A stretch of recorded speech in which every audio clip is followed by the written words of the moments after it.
Here we are on one of the farms that Uncle Owen developed and my dad bought in 1959. And that's the year that irrigation water came in.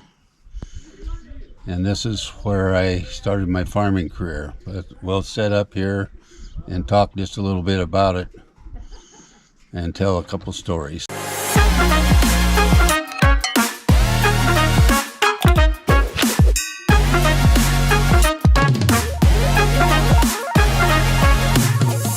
Right, are we about ready to go?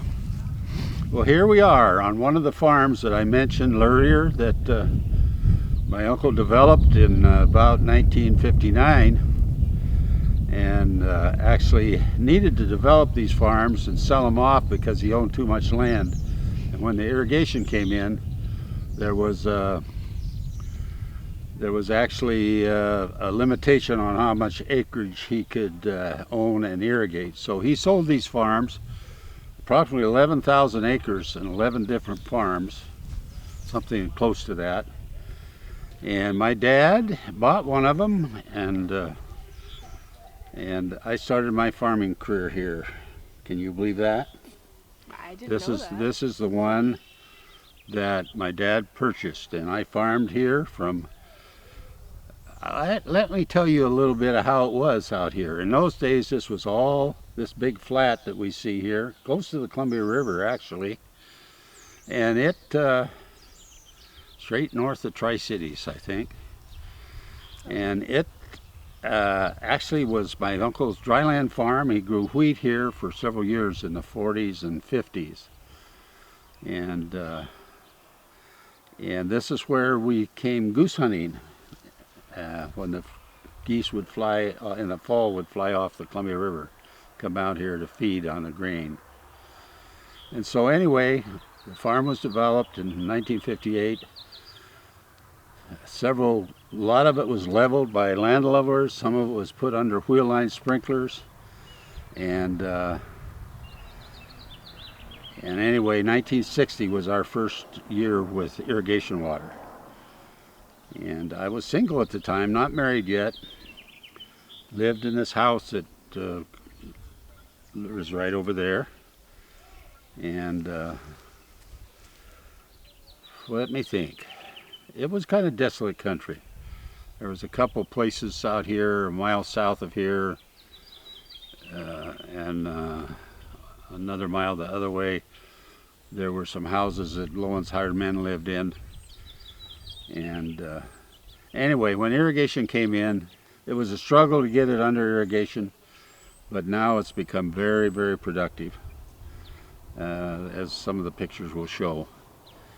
Far cry from what it was in 1958 and 59. A lot of dust, a lot of wind until all the farms were settled down and planted the crops that kept it from blowing around.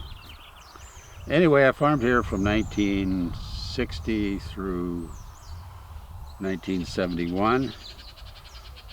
By that time I was married, because we got married in 1964 when I was 25 years old to Linda. And we decided not to live out here because she taught in Connell. And so I actually leased this farm, about 300 acres here and another 300 that my uncle owned, one of my other dad's brothers owned. And anyway, I leased it to Del Wisdom, and we moved to Block 18, where Katrina and John now live.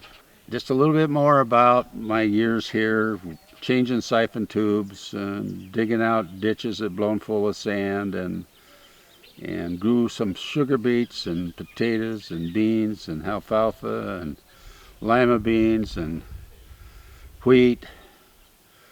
A lot of crops, and as I say, the end result was wonderful because it's become really a paradise for agriculture, and I'm glad I spent my years out here learning how to cope with the adversities of farming.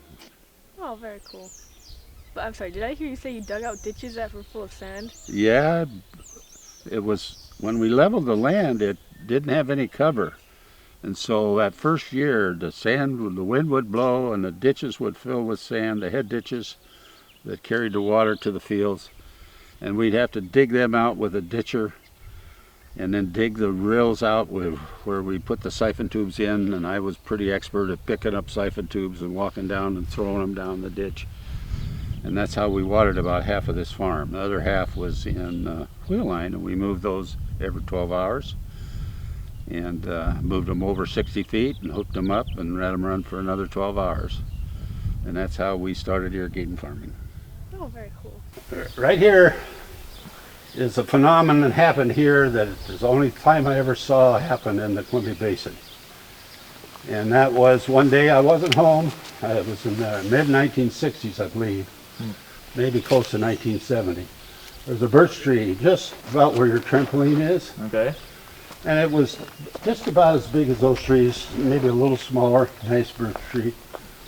And came home and looked over here, and that birch tree was just a stump. Oh, I thought it was a willow. Oh, excuse me, it was a willow. Oh, no, okay. Misspoke myself. Anyway, it was just a stump about that high, just twisted off. Really? A tornado came through, came right through here. The shop was sitting there. Those grain bins, there was one additional grain bin there, and didn't touch anything else. Didn't hurt the house, the shop, anything else. So did you put up those grain bins? I put up those grain bins. So my kids asked me the other day, like, did they ever use those for grain? I'm like, well, I don't know. So were those, you actually stored grain in them? I And stored grain, and actually when we had a dryland farm over at Connell, and we'd bring our combines out here and harvest the irrigated wheat in the 1960s. And I stored it in there, and then yeah, there would have been four. You could see the plot where the four. I moved one over to the dryland farm. Okay. Yep. And Cliff, and I can't remember his last name. One of the truckers out of Tri-Cities. As we were harvesting, we had an auger in one of those that load a semi in about 10 minutes. So were those? Did you feed out of the bottom, or because there's a hole in the side of some of them where the auger went in. Okay. They were flat bottom, so at the bottom, at the end, you had to sweep them in, them in. Yeah. So anyway, the shop that was here, the house and the shop were here when my dad purchased the farm and we started farming. And subsequently, after Del Wisdom was farming the place, his shop burned down and he replaced it with the shop that's Oh, really? now. Yeah. It was the original shop that I worked out of.